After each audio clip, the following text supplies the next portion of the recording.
அபிராமி சேகரின் அன்பான வணக்கங்கள்.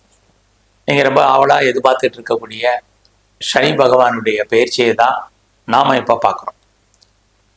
மிதுன ராசியில் பிறந்தவங்களுக்கு இந்த சனி பகவானுடைய பயிற்சி எப்படி இருக்கும்? சனி பகவான் பார்த்தீங்கன்னா திருக்கணித பஞ்சாங்கப்படி 2025 மார்ச் மாதம் 29ஆம் தேதி சனிக்கிழமை பயிற்சி ஆகிறார். கிட்டத்தட்ட அன்னைக்கு நைட்டு சுமார் 9:43 கும்பராசிலேருந்து மீன ராசிக்கு அவர் பயிற்சி ஆகிறார். அங்கே கிட்டத்தட்ட சுமார் 26 மாதங்கள் சஞ்சாரம் பண்றார். அதாவது 2027 ஜூன் வரைக்கும் அவர் அங்கதான் இருக்கார். அங்கேயே அவர் வக்கரமாகிறார், வக்கர நிவர்த்தி ஆகிறார். இந்த காலங்களில் அவர் மீன ராசியில அங்க 3 நட்சத்திரங்கள் இருக்கு. பூரட்டாதி, உத்திரட்டாதி, ரேவதி. இந்த 3 நட்சத்திரத்தின் வழியாக நமக்கெல்லாம் பலன் செய்ய போறார். ஆக பூரட்டாதி அப்படின்னா குரு பகவானுடைய நட்சத்திரம். உத்திரட்டாதினா சனி பகவானுடைய நட்சத்திரத்திலே அவர் சஞ்சாரம் பண்ணுவார். ரேவதினா புத பகவானுடைய நட்சத்திரத்துல சஞ்சாரம் பண்ணுவார். இங்க பாத்தீங்கன்னா எல்லா கிரகங்களுக்கும் பார்வை இருக்கிற மாதிரி சனி பகவானுக்கும் பார்வை உண்டு. உங்களுடைய மிதுன ராசிக்கு அவர் 9ஆம் இடத்துல இருந்து 10ஆம் இடத்துக்கு வந்திருக்கிறார். அங்கிருந்து 3ஆம் பார்வையாக உங்களுடைய ராசிக்கு 12ஆம் இடத்தை பார்க்கிறார். உங்க ராசிக்கு 4ஆம் இடத்தை பார்க்கிறார். உங்க ராசிக்கு 7ஆம் இடத்தை பார்வையிடுகிறார். இது வரைக்கும் உங்களுக்கு 9ஆம் இடத்துல இருந்த சனி பகவான் இப்போ உங்க ராசிக்கு 10ஆம் இடத்துக்கு வர்றார். 10ஆம் இடம் அப்படின்னாலே உங்களுடைய கௌரவம், அந்தஸ்து, புகழ், செல்வம், செல்வாக்கு, கீர்த்தி ஏதோ ஒரு விதத்துல கூடும் அல்லது அதிகரிக்கும். இதை கண்டிப்பா சனி பகவான் தான் இருந்த இடத்துல இருந்து செய்வார். ஆக இதுக்கு முன்னாடி சமுதாயத்துல உங்களுக்கு மதிப்பு இல்லாம இருக்கலாம், மரியாதை இல்லாம இருக்கலாம், அந்தஸ்து இல்லாம இருக்கலாம். இந்த அந்தஸ்து, மதிப்பு, மரியாதை எல்லாத்தையுமே அவர் கூட்டுவதற்கான வாய்ப்பு உங்களுக்கு நிறைய இருக்கு. அது மட்டுமல்ல, இந்த காலத்துல யாரெல்லாம் பெரிய லெவல்ல அரசாங்கத்தோட தொடர்பு கொள்ளணும்னு நினைக்கிறீங்க அல்லது பெரிய மனிதர்களோட தொடர்பு கொள்ளணும்னு நினைக்கிறீங்க, அது அத்தனையும் இந்த காலத்துல நடக்கும். உங்களுடைய எண்ணங்கள் பெரிய லெவல்ல பிராடாடா இருக்கும். அந்த எண்ணங்கள் பூர்த்தி ஆவதற்கான வாய்ப்பு சனி பகவான் உங்களுடைய ராசிக்கு 10ஆம் இடத்துக்கு வரக்கூடிய காலங்கள்ல செய்வார். அது மட்டுமல்ல, 10ஆம் இடம் அப்படின்னாலே தொழில்னு அர்த்தம், ப்ரொஃபஷன் அர்த்தம், கரியர்னு அர்த்தம், ஜாப்னு அர்த்தம். ஆக இந்த காலங்கள்ல பெரிய லெவல்ல உங்களுக்கு வேலை வாய்ப்புகளை உருவாக்குவதற்கான வாய்ப்பு நிறையவே உண்டு. ஆக இதெல்லாம் சனி பகவான் தான் 10ஆம் இடத்துல இருக்கக்கூடிய பலன்கள்.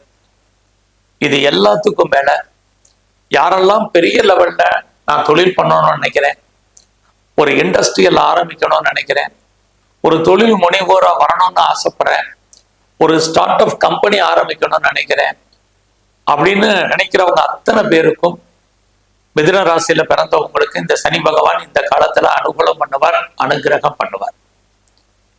ஆக இந்த காலங்கள்ல யாரெல்லாம் பெரிய லெவல்ல இன்வெஸ்ட்மெண்ட் பண்ணணும்னு நினைக்கிறீங்களோ தாராளமா இன்வெஸ்ட்மெண்ட் பண்ணுங்க. ஏன்னா உங்களுடைய ராசிக்கு சனி பகவான் உங்களுடைய ராசிக்கு 12ஆம் இடத்தை பார்க்கிறார். 12ஆம் இடம் ஒரு பக்கம் விரயம், நஷ்டம், இன்னொரு பக்கம் அதுக்கு பேரு முதலீடு, இன்வெஸ்ட்மெண்ட். நம்ம நஷ்டத்தை சந்திக்கிறோமா அல்லது முதலீட்டுல பண்றோமாங்கிறதா முக்கியம். ஆக மிதுன ராசியில பிறந்தவங்களுக்கு சனி பகவானுடைய பார்வை தேவையற்ற செலவினங்கள், தேவையற்ற விரயங்களை ஏற்படுத்துகும். அதுக்கு நீங்க ஏதாவது சுப காரியங்கள், சுப நிகழ்ச்சிகள், சுப செலவுகள் பண்ணுங்க. இந்த தேவையற்ற செலவினங்கள் உங்களுக்கு குறையும். ஏன்னா சனி பகவான் உங்களுடைய 4ஆம் இடத்தை வேற பார்த்துட்டே இருக்காரு மிதுன ராசிக்கு. அப்ப 4ஆம் இடம் நிலையாக இருக்கக்கூடிய சொத்துக்கள். ஸோ மூவபிளாக இருக்கட்டும், இம்மூவபிள் ப்ராப்பர்ட்டியாக இருக்கட்டும், எதுவானாலும் இருக்கட்டும், நீங்க அதுல இன்வெஸ்ட்மெண்ட் பண்ணுங்க. ரொம்ப நாளா நான் இடம் வாங்கணும்னு நினைச்சேன் அப்படின்னு நினைக்கிறவங்க இந்த காலகட்டங்கள்ல 26 மாதத்துல இடம் வாங்குறதுக்கான ஒரு வாய்ப்பு உங்களுக்கு அமையும். நீங்களே வாய்ப்பை உருவாக்குங்க. அல்லது நான் வீடு வாங்கணும்னு நினைச்சவங்க வீடு வாங்குங்க, அல்லது வீடு கட்டணும்னு நினைச்சவங்க வீடு கட்டுங்க. இந்த காலங்களில் பழைய பொருட்களை, ஏதாவது வெஹிக்கிள்ஸ், வண்டி வாகனங்களை எக்ஸ்சேஞ்ச் பண்ணிட்டு புதுசா நீங்க இன்வெஸ்ட்மெண்ட் பண்ணுங்க. இதெல்லாமே உங்களுக்கு சுப விரயங்களாக இருக்கும். இல்லைன்னா உங்களுக்கு தேவையற்ற நீங்க செலவினங்கள், விரயங்களை ஃபேஸ் பண்றதுக்கான வாய்ப்பு சனி பகவானுடைய 3ஆம் பார்வையான மிதுன ராசிக்கு உங்களுக்கு இருக்கு. அதனால இது விஷயத்துல நீங்க ரொம்ப கவனமா இருங்க. நமக்கு தேவை விரயமா முதலீடா நீங்களே முடிவு பண்ணுங்க. ஏதாவது ஒரு முதலீடு பண்ணுங்க. தேவையற்ற செலவினங்கள், விரயங்கள், நஷ்டங்கள், வைத்திய செலவுகள் தவிர்க்கப்படும். அது இல்லாம இந்த காலத்துல ரொம்ப நாளா நீங்க வெளியூர் போனோம் அல்லது வெளிநாடு போனோம் அல்லது வெளி மாநிலங்கள் போகணும்னு யாரெல்லாம் நினைச்சீங்களோ டெஃபினட்டா உங்களுக்கு லைஃப்ல நடக்கும். ஸோ நீங்க முற்றிலும் புதிய சூழ்நிலைகள், புதிய இடங்கள்ல வாழ்க்கை நடத்துவதற்கான வாய்ப்புகள் உங்களுக்கு இருக்கு.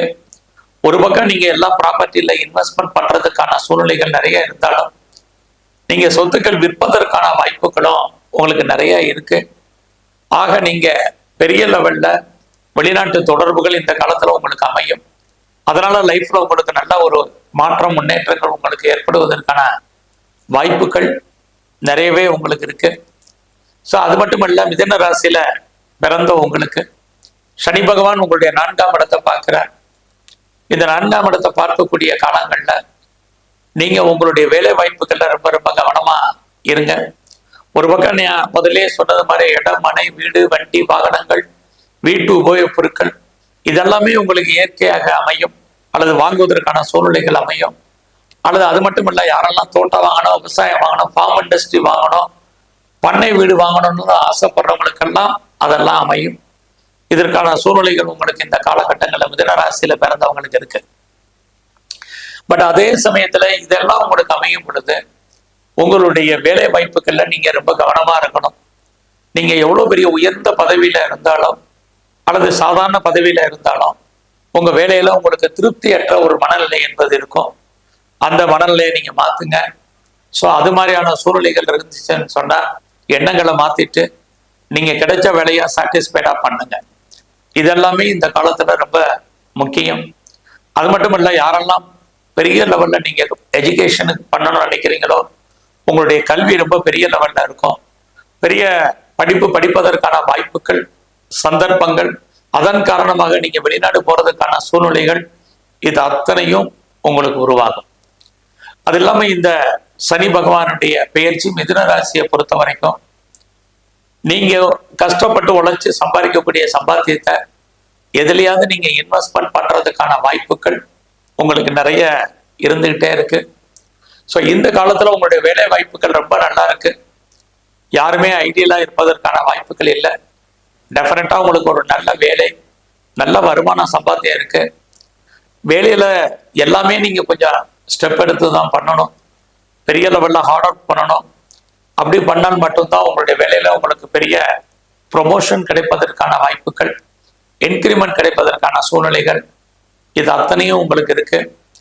நீங்க இந்த காலத்துல உங்களுடைய வேலையில நீங்க ஐடியலா இருப்பதற்கான வாய்ப்புகள் எதுவுமே இல்லை. எனக்கு பெரிய லெவல்ல ஏஜ் ஆயிடுச்சு, இனிமேல் வேலை கிடைக்காதுன்னு யாரும் நினைக்காதீங்க. டெஃபினட்டா ட்ரை பண்ணுங்க, பெட்டர் ஜாப் இருக்கு. அது மட்டும் இல்ல, நான் பார்க்கும் வேலையை விட்டு வெளியில வந்துட்டா எனக்கு வேலை கிடைக்குமா அப்படிங்கிற ஃபீலிங் வேண்டாம். கண்டிப்பா உங்களுக்கு வேலை இருக்கு. ஆனாலும் இந்த மிதுன ராசியை பொறுத்த வரைக்கும் வேலையை பற்றிய ஒரு ஃபியரிங் எப்பயுமே உங்களுக்கு இந்த 26 மாசம் இருந்துகிட்டே இருக்கும். ஏன்னா சனி பகவான் உங்களுடைய 4ஆம் இடத்தை பார்த்துக்கிட்டே இருக்காரு. இந்த 4ஆம் இடம் அப்படின்னாலே ஒரு திருப்தியற்ற மனநிலை. நீங்க நல்ல பெரிய உத்தியோகத்துல இருந்தாலும் உங்களுக்கு திருப்தி இருக்காது. சொந்த பிசினஸ பெரிய லெவல்ல பண்ணிட்டு இருந்தாலும் சுமாராக தான் இருக்கும். அதனாலதான் நான் முதலே சொன்னேன், எதுவாக இருந்தாலும் சாட்டிஸ்ஃபைடா பண்ணுங்க, திருப்திகரமா பண்ணுங்க, கிடைச்சத சந்தோஷமா அனுபவிங்க. இது ரொம்ப உங்களுக்கு முக்கியம். அது மட்டுமல்ல, இந்த காலத்துல யாரெல்லாம் பெரிய லெவல்ல நான் முதலே சொன்ன மாதிரி பிசினஸ் பண்ணணும்னு நினைக்கிறீங்களோ மிதுன ராசியில் இருந்தவங்க நீங்க பிசினஸ் பண்ணுங்க. உங்க பிசினஸ் ரொம்ப நல்லா இருக்கும். நீங்க ஒன்றுக்கு மேற்பட்ட இடத்துல தொழில் பண்ணாலும் சரி அல்லது ஒன்றுக்கு மேற்பட்ட பிசினஸ் பண்ணாலும் சரி அது பெரிய லெவல்ல உங்களுக்கு புகழையும் அந்தஸ்தையும் வருமானத்தை கொடுப்பதற்கான வாய்ப்பு இருக்கு. பட் அதே சமயத்துல உங்களுக்கு தொழில் தகராறு, தொழில் நிச்சயமற்ற தன்மை, அதுக்காக தொழில் இல்லாமல்ல தொழில் விட்டு விட்டு நடப்பதற்கான வாய்ப்புகள் இது அத்தனையுமே உங்களுக்கு இருக்கு. அதுலேயும் மிதுன ராசியில பிறந்த நீங்க பெரிய லெவல்ல உங்களுடைய பிசினஸை எஸ்டாப்ளிஷ் பண்றதுக்கான வாய்ப்புகள் அதிகமாகவே உங்களுக்கு இருக்கு. ஸோ ரொம்ப நாளா திருமணம் நடக்காதவங்களுக்கு கண்டிப்பாக திருமணம் உண்டு. கலைத்துறையில் இருக்கிறவங்களுக்கு சுமாரான பலன்கள் தான் இந்த காலத்துல இருக்கு. உங்களுடைய அரசியல் வாழ்க்கையில ரொம்ப நீங்க கவனமா இருக்கணும். யாரெல்லாம் விளையாட்டு துறையில இருக்கீங்களோ ரொம்ப நல்லா இருக்கும். நீங்க பெரிய லெவல்ல ஷேர் மார்க்கெட்ல, ரேஸ்ல, லாட்ரியில, ஆன்லைன் பிஸ்னஸ்ல, ட்ரேடிங்ல இன்வெஸ்ட்மெண்ட் வேண்டாம். நார்மலான இன்வெஸ்ட்மெண்ட்டே பண்ணுங்க, உங்களுக்கு ரிட்டர்ன்ஸ் கிடைக்கும். ஸோ நீங்க உங்க பிஸ்னஸை பெரிய லெவல்ல டெவலப் பண்றதுக்கான வாய்ப்பு உங்களுக்கு இருக்கு. யாரெல்லாம் எக்ஸ்போர்ட் பண்றீங்க, இம்போர்ட் பண்ணிட்டு இருக்கீங்கன்னா உங்களுக்கு அந்த துறைகள்ல ஓரளவுக்கு நல்ல வருமானம், சம்பாத்தியம் உங்களுக்கு இருக்கு. உங்களுடைய தொழில் துறைகள் உங்களுக்கு நல்லா இருக்கும். ரொம்ப நாளா திருமணம் வேண்டாம்னு இருந்தவங்களுக்கு, இதுவரைக்கும் திருமணமே நடக்காமல் இருந்தவங்களுக்கு திருமணம் நடப்பதற்கான வாய்ப்புகள் உங்களுக்கு உண்டு. உங்களுடைய குழந்தைகளுக்காக நீங்க நிறைய இந்த காலத்துல செலவு பண்ணுவீங்க. குழந்தைகள் உங்களை விட்டு பிரிஞ்சிருப்பதற்கான வாய்ப்புகள் அதிகமாகவே உண்டு. குடும்பத்துல ரொம்ப நாளா சுபகாரியங்கள் நடக்காமல் இருந்தால் நடக்கும். ஸோ இந்த மிதுன ராசியில இந்த காலங்களில், இந்த சனி பகவானுடைய பயிற்சி காலங்கள்ல உங்களுடைய இஷ்ட தெய்வம் எதுவோ அதை நல்லா நீங்க பிரதானமா கும்பிட்டு வாங்க. அதோட எங்கெல்லாம் ஆஞ்சநேயர் இருக்காரோ ஆஞ்சநேயரை வழிபாடு பண்ணுங்க. குறிப்பா பைரவருடைய வழிபாடு உங்களுக்கு ரொம்ப ரொம்ப முக்கியம். அது எல்லாவற்றுக்கும் மேலாக மீன ராசியில அவர் இருக்கிறதுனால நீங்க நரசிம்மருடைய வழிபாடை பிரதானமா பண்ணுங்க. சிவ தரிசனம், சிவ வழிபாடு, சிவ அபிஷேகம் பண்ணுங்க. உங்க வாழ்க்கையில் மிகப்பெரிய மாற்றம், முன்னேற்றம் அமையும். நன்றி, வணக்கம். ஸ்ரீ குபேரன் டிவியை பார்த்தமைக்கு நன்றிகள். மேலும் இது போன்ற தகவல்களை தெரிந்து கொள்ள ஸ்ரீ குபேரன் டிவியை சப்ஸ்கிரைப் செய்யுங்கள். மறக்காமல் பெல் ஐக்கானை கிளிக் செய்யுங்கள்.